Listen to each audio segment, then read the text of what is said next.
Hello bachcho, let's read this question. The question is the rates of diffusion of sulfur dioxide, carbon dioxide, phosphorus trichloride and sulfur trioxide are in the following order. और हमें यहाँ पे different orders given है इनके rates of diffusion के, तो हमें बताना है इनमें से करेक्ट ऑर्डर कौन सा होगा। तो यहाँ पे हमारा की कॉन्सेप्ट क्या होगा, अगर हम बात करें ग्राहम्स लॉ की,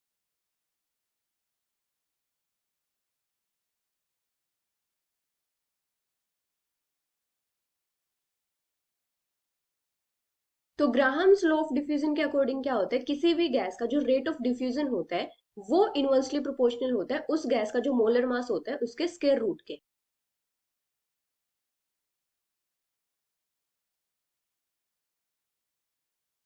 ये इनवर्सली प्रोपोर्शनल हो जाएगा जो गैस का मोलर मास है उसका स्क्वायर रूट के। एम यहाँ पे क्या होगा, गैस का मोलर मास, और ये किस पे होता है, कांस्टेंट टेम्परेचर और प्रेशर पे।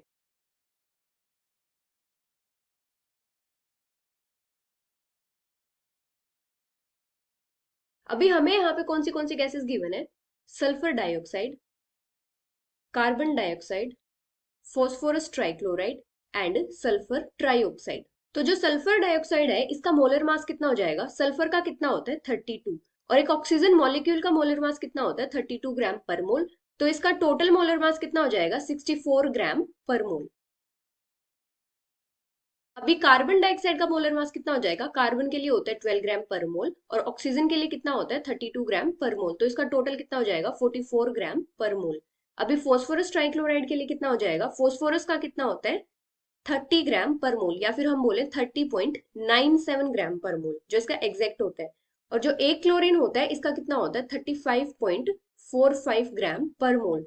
तो फोस्फोरस ट्राइक्लोराइड का जो मोलर मास होगा वो कितना हो जाएगा 137.3 ग्राम पर मोल।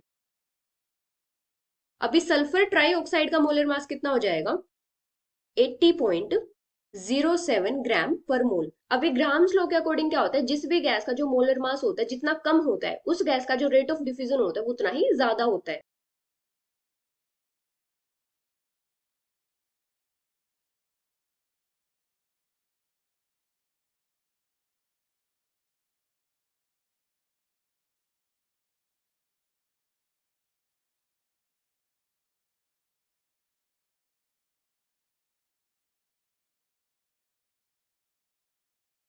अभी सबसे कम मोलर मास किसका है, कार्बन डाइऑक्साइड का, तो इसका जो रेट ऑफ डिफ्यूजन होगा वो सबसे ज्यादा होगा। अभी कार्बन डाइऑक्साइड से ज्यादा मोलर मास किसका है, सल्फर डाइऑक्साइड का, तो इसका जो रेट ऑफ डिफ्यूजन होगा इससे कम हो जाएगा। अभी सल्फर डाइऑक्साइड के बाद ज्यादा मोलर मास किसका है, सल्फर ट्राइऑक्साइड का, और इसके बाद किसका है, फोस्फोरस ट्राइक्लोराइड का। तो इसका मतलब क्या होगा, जो फोस्फोरस ट्राइक्लोराइड है इसका जो रेट ऑफ डिफ्यूजन है वो सबसे कम होगा,